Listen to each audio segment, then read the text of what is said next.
Chers amis, Shabbat Shalom, Chanukah Sameach. Nous voici Shabbat Chanukah, la paracha de Miketz. Et exceptionnellement, je ne vais pas évoquer la paracha, mais me concentrer sur la fête de Chanukah. Je pense que pour bien comprendre cette fête et la vivre intensément, il faut pouvoir la replacer dans son contexte historique, sinon on n'y comprend pas grand-chose. Eh bien, tout débute par la destruction terrible du premier temple de Jérusalem. Nous sommes en moins 586, les Babyloniens détruisent le premier temple à Jérusalem et l'exil des Juifs va durer 70 ans jusqu'au fameux édit de Cyrus en moins 537. Cyrus Koresh en hébreu permet aux Juifs de retourner sur la terre d'Israël et de reconstruire le temple.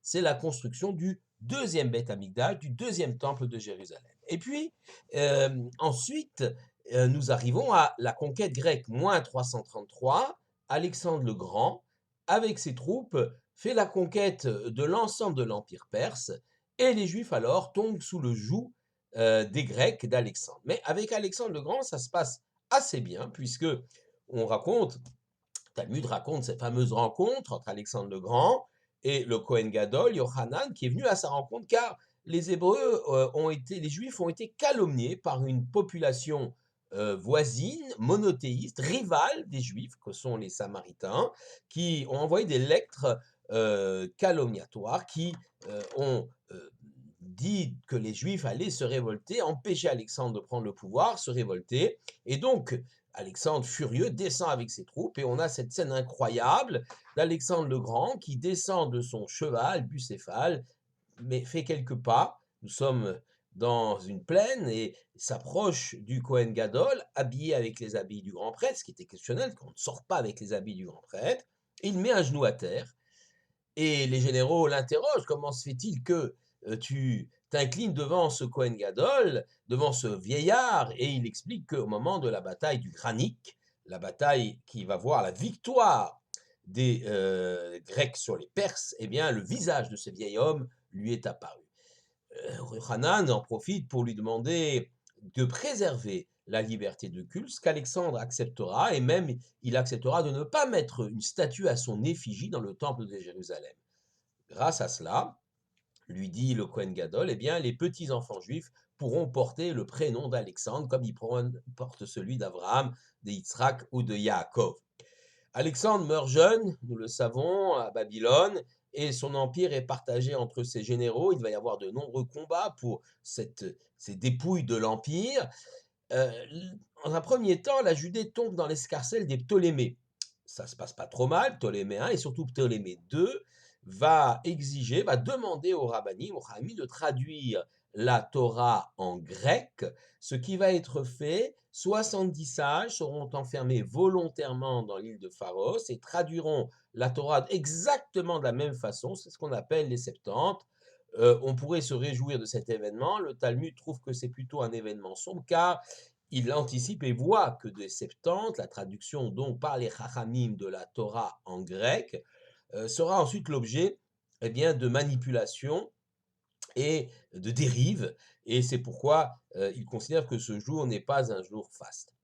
En moins 198, une bataille va opposer Ptolémée aux Séleucides, c'est-à-dire aux descendants de Séleucus, l'autre général grec qui contrôle la région de la Syrie. Et les Séleucides sont victorieux, c'est Antiochus III.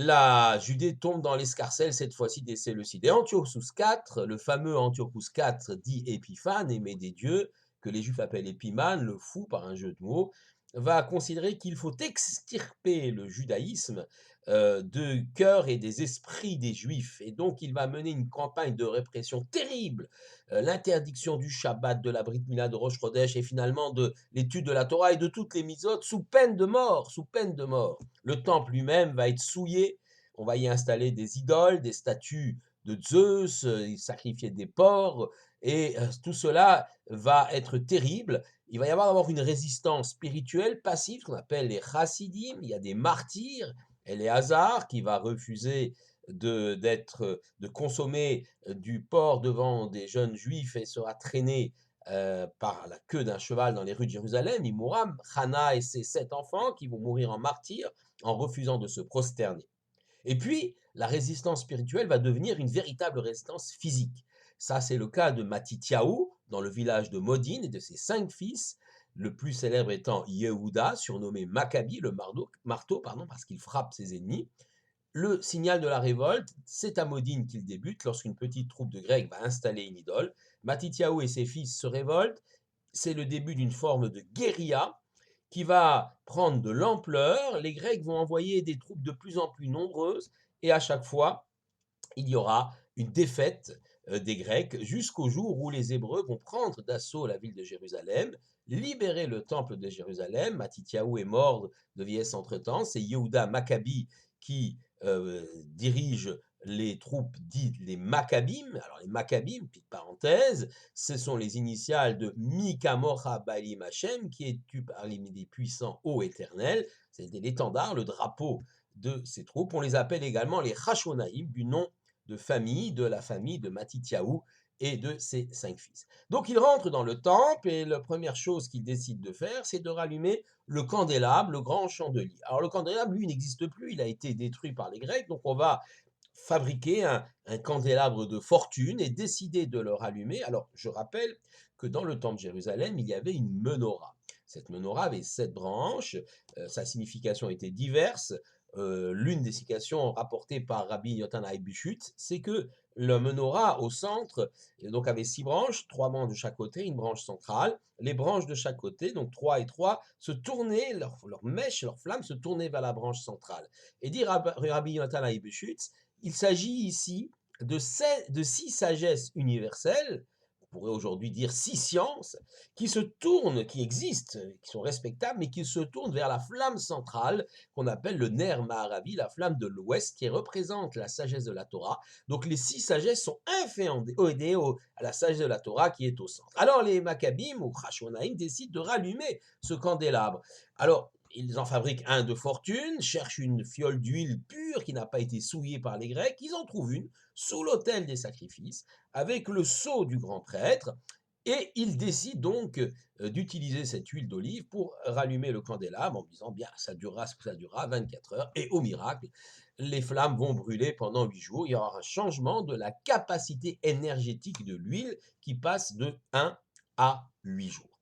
Alors, on peut se poser plusieurs questions. Première question, l'importance de la saga militaire. Elle est assez minimisée, il faut dire, dans le Talmud, puisqu'il n'existe pas de traité de Hanouka dans le Talmud. Il existe un traité pour Purim qui s'appelle Megillah, mais pas pour toutes les autres fêtes, mais pas pour Hanouka.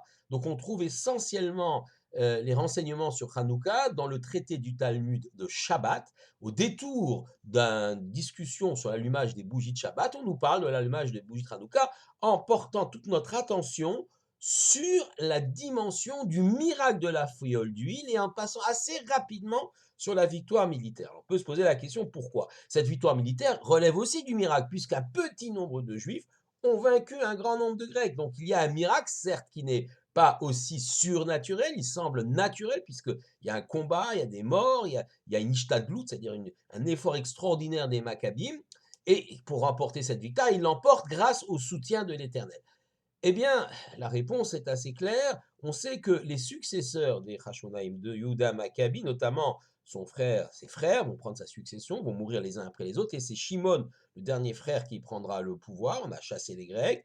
Shimon a un fils, Yochanan Hyrcanus, qui lui-même aura un fils, Alexandriana, et qui vont s'emparer de la couronne de la royauté. Or, il n'est pas possible pour un Hashmonaï, un Kohen, de cumuler le pouvoir religieux, celui donc de la prêtrise, et le pouvoir politique réservé normalement à un descendant du roi David. Et donc eux, ils cumulent cela, s'autoproclamant roi, et ça, c'est terrible. Première grande erreur, Yochanan Hyrcanus lui-même, donc le neveu de Rabbi Yehuda Maccabi, va faire quelque chose de terrible. Il va conquérir l'Idumée, région du Negev, et forcer ses habitants à se convertir au judaïsme, ce qui est absolument interdit et réprouvé par les Khamim. Quant à Alexandre Yanaï, donc fils de Yochanan Hyrcanus, petit-fils de Shimon, petit-neveu de Yehuda Maccabi, il va favoriser une secte appelée les Sadducéens, qui sont une secte juive, mais totalement en contradiction avec les pharisiens, les pérouchim, les chachamim, ceux dont nous descendons spirituellement, persécutant donc les pharisiens, les parouchim.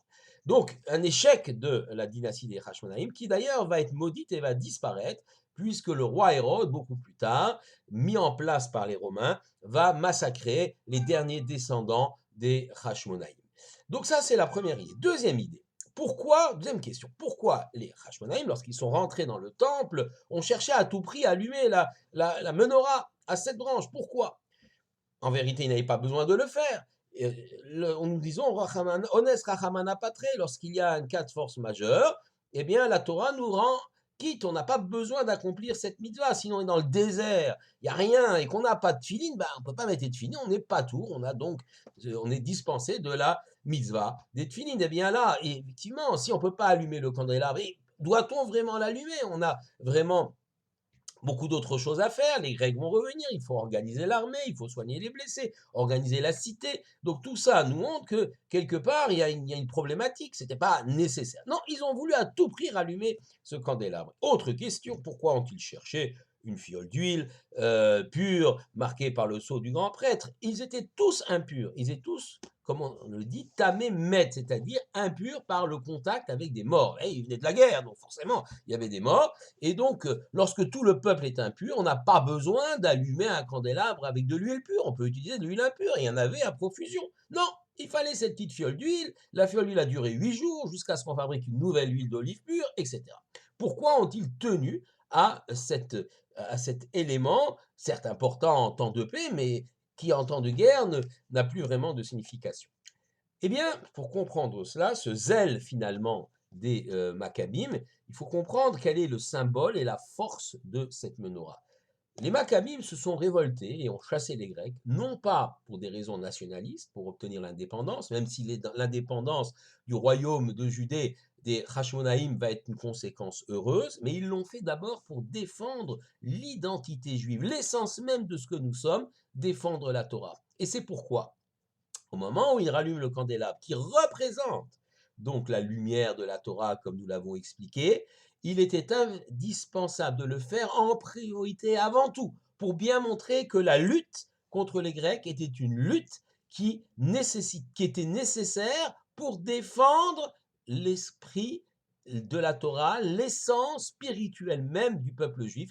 Sans cette lutte, le peuple juif aurait totalement été assimilé, aurait totalement disparu. C'est pour ça qu'ils ont tenu en premier lieu à rallumer le candélabre. Et ils ont tenu à le faire dans toutes les dispositions, comme on appelle les khumrot, toutes les règles, être extrêmement pointueux sur les règles, donc prendre une huile d'olive pure pour montrer que la Torah ne se négocie pas, que la Torah c'est un tout, qu'il faut l'accepter et la défendre intacte telle qu'elle est, ne pas faire de compromis là-dessus. Et donc ils ont fait cela. C'est pourquoi d'ailleurs nous allumons les bougies de Hanouka 8 jours. On pourrait d'ailleurs se contenter d'une bougie par jour, on serait déjà quitte de la mitzvah. Non, nous faisons beaucoup plus. Une bougie le premier jour, 2 bougies le deuxième jour, 3 bougies le troisième jour, etc. Parce que nous faisons la mitzvah selon le mode Mehadrin, Mina Mehadrin.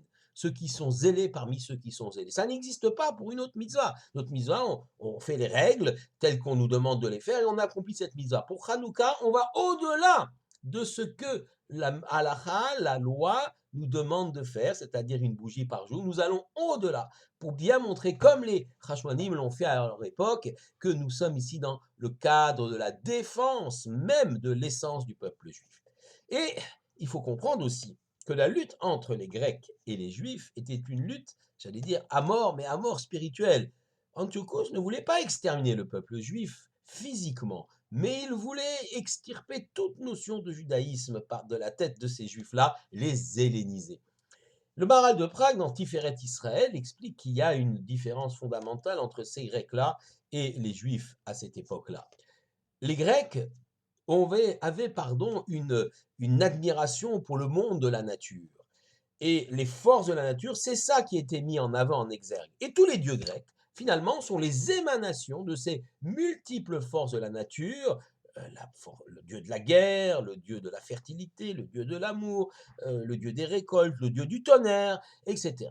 Donc tous ces dieux-là représentent les forces de la nature qui s'affrontent parfois et qui sont extrêmement disparates. Et l'homme à l'intérieur cherche à favoriser telle ou telle force de la nature en offrant tel ou tel sacrifice à tel ou tel dieu, en favorisant tel ou tel dieu. Telle était la vision des choses. Dans cette vision également grecque, ou syrio-grecque, c'est le site de la nature, il y avait également l'idée que la loi de la nature s'impose à l'humanité comme elle s'impose aux animaux. Et donc le fort mange le faible disparaît, seul le puissant est là. Enfin, il y avait l'idée d'une préservation du corps, de l'esthétique du corps tel que la nature nous a doté. Et donc, il était insupportable, par exemple, pour les Grecs, de pratiquer la Brit Mila, qui était quelque chose, à circoncision, d'abominable pour eux.